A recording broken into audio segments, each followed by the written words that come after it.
এসে গেছো? আমি তো চিন্তা করছিলাম এত দেরি হচ্ছে, ভাবছিলাম যে তুমি পারবে কিনা। আন্টি না পারার কি আছে বলো তো, কি এমন কাজ? তুমি তো টাকাও দিলাম না, টাকা না নিয়ে চলে গেলে তুমি। না না, আমার কোনো অসুবিধা হয়নি, আমি অনলাইনে পেমেন্ট করে দিয়েছি, কোনো অসুবিধা হয়নি। অনলাইনে পেমেন্ট? কত পেমেন্ট করেছো? বলছি দাঁড়াও, আগে জিনিসগুলো রাখার ব্যবস্থা করি। আচ্ছা আন্টি, আমি না সব কিছু একটু বেশি বেশি করে নিয়ে এসেছি। হ্যাঁ, এই হঠাৎ হঠাৎ ফুরিয়ে যায়, তুমি তখন লোক পাও না বাজার থেকে আনার জন্য। আমি যা যা পেয়েছি সব মোটামুটি নিয়ে চলে এসেছি। যা যা পেয়েছো মানে? মানে ওই মশলা টশলা সবই নিয়ে এসেছি আমি। মশলা? কি মশলা? মানে সব রকম মশলা তো আমাদের লাগে না। ঠিক আছে লাগে না, বাট যদি কখনো লাগে তুমি স্টকে রেখে দিও না। ও, তো তোমার হাত খালি জিনিসপত্রগুলো কোথায়? ড্রাইভার নিয়ে আসছে? না না, ড্রাইভার কি করে আনবে, ওই মল থেকে একজনকে পাঠিয়েছে, একজন দুজনকে, ওরা দিয়ে এসে দিয়ে যাবে, কোনো অসুবিধা নেই। ও ওই তো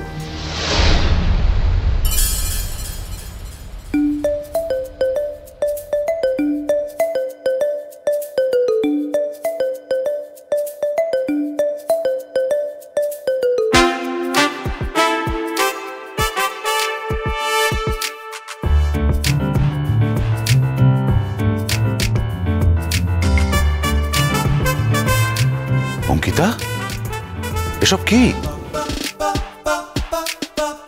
অঙ্কিতা, কি বস্তায় বস্তায় কি? ওই তো এক বস্তা লঙ্কা আছে, এক বস্তা জিঞ্জার, ওই যে তুমি তখন আদা নিয়ে আসতে বললে, আরও এনেছি। এক বস্তা শুকনো লঙ্কা আছে, টারমারিক আছে, হলুদ, প্লাস কালো জিরে আছে, অনেক কিছু নিয়ে এসেছি। আচ্ছা বাকি জিনিসগুলো কই? আপনি তো বললেন ট্রাকে আনতে, আমি ট্রাক নিয়ে এনেছি, বাকি মাল আসছে। এই যা যা যা যা। আচ্ছা ওকে। ট্রাকে করে?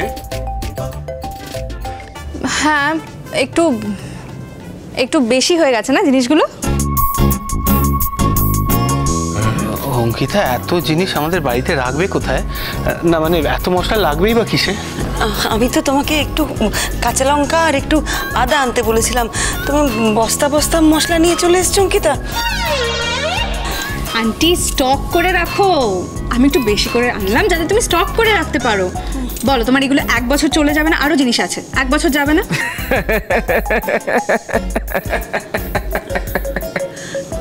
ডিঙ্কা, why are you laughing? তুমি এটা কি করেছো বৌদি ভাই? তুমি কি কাণ্ড ঘটিয়েছো জানো সেটা? মানে কাণ্ড ঘটিয়েছি মানে? তুমি একবারও ভেবে দেখলে না অঙ্কিতা যে এত জিনিস আমাদের বাড়িতে রাখার জায়গা আদৌ আছে কিনা?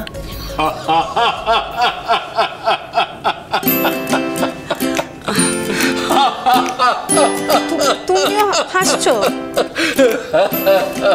আরে দাদু ভাই কি হয়েছে তো বলো। এই দুঃখের মধ্যেও আমি তোমার কাণ্ড দেখে এসে ফেললাম নাকবু। ভাই তোমরা এত হাসছো, কিন্তু আমার তো অনেক টাকা খরচা হয়ে গেল। অনেক টাকা? পাপা তুমি আমাকে একটা 1.5 লাখ টাকার চেক কেটে দিও তো। কত টাকা? 1.5 লাখ। 1.5 লাখ আমি অনলাইনে পেমেন্ট করে দিয়েছি, চেকটা অ্যাকাউন্টে ফেলে দেবো। 1.5 লাখ? হ্যাঁ, ও তোমার বিলটা লাগবে না? দাঁড়াও না না না, আমার বিল লাগবে না, ওই বিল আমি ধরতেই পারবো না, হাতে আগুন লেগে যাবে আমার। ও কাম অন পাপা, দাঁড়াও বিলটা দিচ্ছি। বিল একটু বেশি বাজার করে ফেলেছো, ঠিক আছে অসুবিধে নেই, আসলে কখনো করো না তো, মাপটা বুঝতে পারোনি সেই জন্যে। তবে একটা জিনিস আমার ভালো লেগেছে, আমার অসুবিধে দেখে তুমি এগিয়ে এসছো, আমার অসুবিধেটা তুমি বুঝেছো, এই জন্যে এই দিনটা আমার সারা জীবন মনে থাকবে অঙ্কিতা। Thank you aunty. আচ্ছা আপনি বিলটা দিন তো, দিয়ে আসি। পাপা এই যে বিলটা, 1.5 লাখ টাকার চেক, তুমি ভুলে যাবে, চলো। না আমি বলবো না, বলতে পারবোই না, আসলে আমার বুকের এই জায়গাটা একটু চিনচিন চিনচিন করছে। প্লিজ, কিচ্ছু হচ্ছে না, অ্যামাউন্টটা একটু হেভি বলে এরকম চিনচিন করছে। চলো চলো, আমি তোমার সঙ্গে উপরে যাচ্ছি, তুমি আমার চেকটা কেটে দাও, আমার অ্যাকাউন্টে ফেলতে হবে, চলো। অফকোর্স, তুমি বাজার করে এনেছো, আমি তোমায় চেক দেবো না? নিশ্চয়ই দেবো, কিন্তু তোমায় একটা কথা বলি, আমি না আমার সারা জীবনে না শুধু আমার জীবনে নয়, মানে আমার বাবাও বোধহয় তার সারা জীবনে এরকম কথা শুনেননি। মানে ইতিহাসে এর কোনো নজির নেই। রাজা রাজরাদের ঘরেও নেই যে একদিনে 1.5 লাখ টাকার মশলা আনা হয়েছে সংসারের দৈনন্দিন রান্নার জন্য। আচ্ছা আচ্ছা ঠিক আছে, তুমি যাও, এবার আমাকে চেকটা দাও। যাচ্ছি।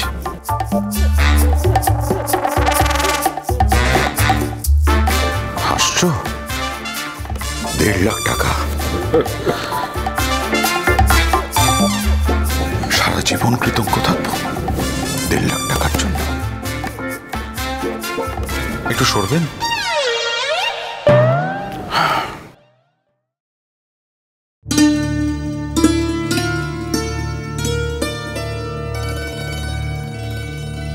ঠিক আছে।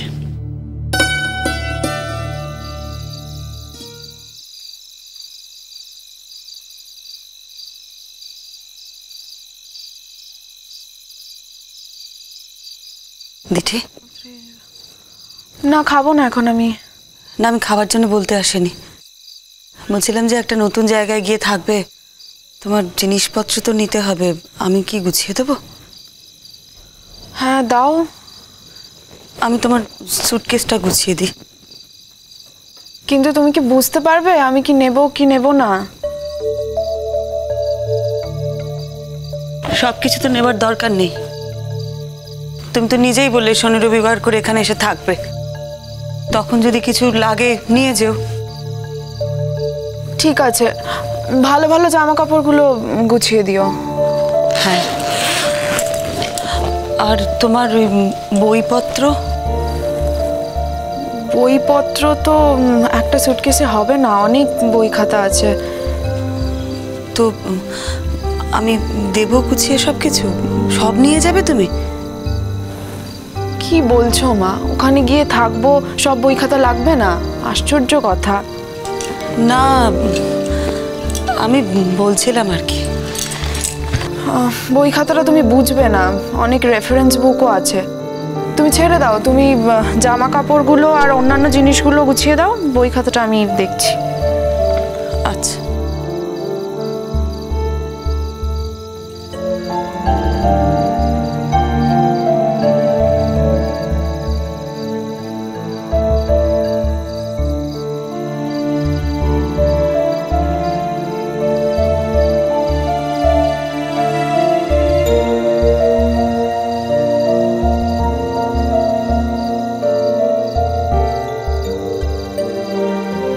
তুমি তো পড়াশোনা করছো, কয়েকটা কথা বলার ছিল, এখন বলবো কি? হ্যাঁ বলো। তোমার তো একটুতেই ঠান্ডা লেগে যায়, বিশেষ করে এই সময়, এই সিজন চেঞ্জের সময়।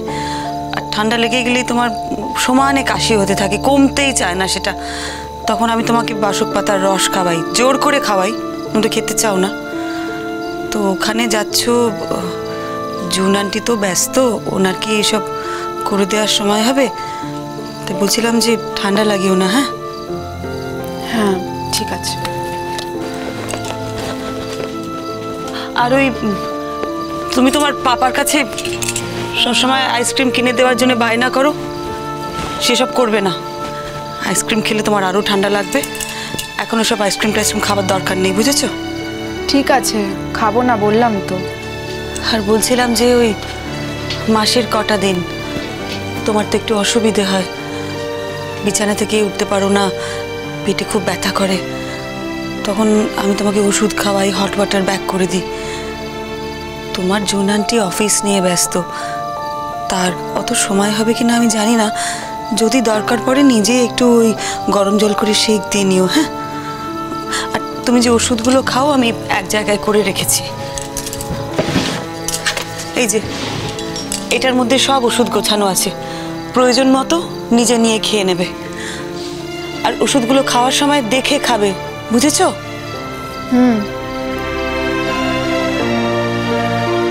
মা, তুমি কোথায় থাকবে?